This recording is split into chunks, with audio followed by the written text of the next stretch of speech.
Nakakatakot ang ganitong klaseng boyfriend. Kaya kapag meron kang ganitong ugali na boyfriend, mag-isip-isip ka na kasi major red flag. Ito na kasi yung pinakamasaklap na huling sandali ng mag-ex na ito nang binangbang niya yung kanyang ex sa ulo hanggang sa natumba ito at winasak niya ang kinabukasan ng kanyang ex. Alam ko medyo late na ako makisawsaw, pero hindi lang kasi nangyayari sa straight couples ang ganitong sitwasyon, pati rin sa mga LGBT couples.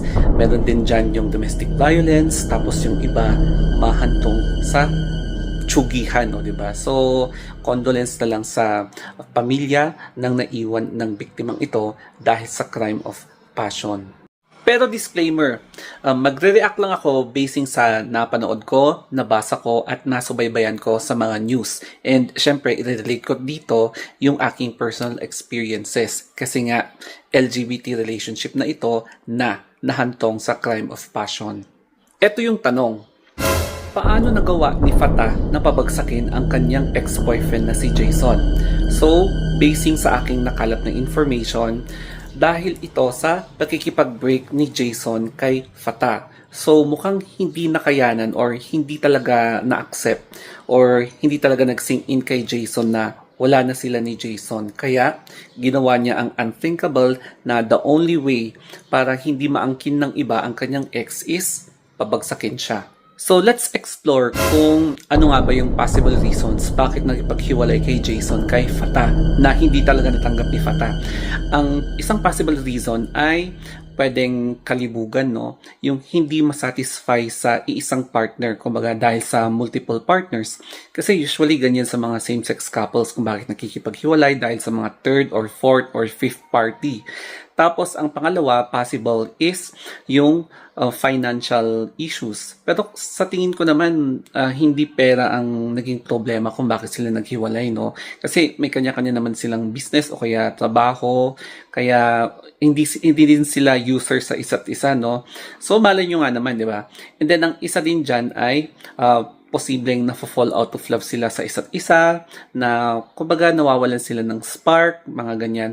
And ang isa pa dyan is posibleng domestic violence kasi kung minsan dahil sa pagmamahal, hindi mo na nakokontrol yung emosyon mo at nagagawa mo ng, alam mo yon, nagkakaroon na ng physikalan o kaya even emotional damage dahil baka nagger yung partner mo, kaya alam mo yon, gusto mo na siyang hiwalayan.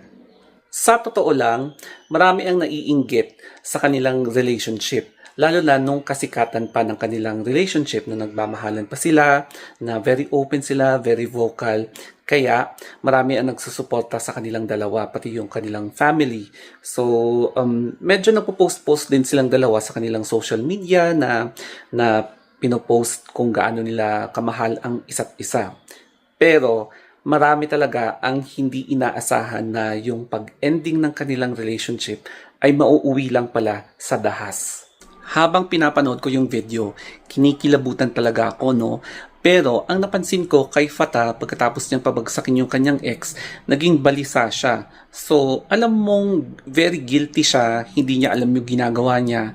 Tapos, hanggang sa unti-unti na siyang nawala sa video, no? So, hindi ko alam kung saan na siya pumunta, and of course during that time na ginawa na niya yung karumal-dumal na pangyayari, alam natin na parang nawala na siya sa sarili niya, na-realize niya na mali yung ginawa niya, kaya tumakbo siya, nagtago siya, and hindi ko na alam kung ano pa yung mga susunod na nangyari sa kanya. Alam niyo ba, noong araw, kapag sinasabi nila na LGBT relationship, puro pera-pera lang yung mga nangyayari. Kaya dahil gusto siya, dahil may pera siya, pero ngayon hindi.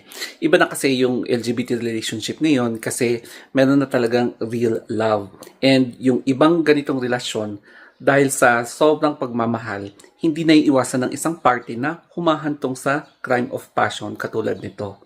Kaya para sa akin lang to ha, importante rin na magtira ka ng percentage of love para sa sarili mo, especially kapag papasok ka na sa isang relasyon. Kasi mahirap na kapag oras na nasaktan ka tapos binuhos mo na yung lahat, iba yung feeling kapag yung alam mong iniwan ka tapos lahat ng mga ininvest mong pagmamahal sa kanya parang napunta sa wala. So, ramdam din natin kung ano yung naramdaman ni Fata. Pero syempre, wag nating i-condone yung ginawa niya sa ex-boyfriend niya kasi talagang very bad yun. Yun nga lang kasi masakit talagang iiwan ka ng taong mahal mo. So, yun lang and sana wag kayong magalit or sana wag niyo akong i-bash dito sa video na to. So, that's all guys. Thank you.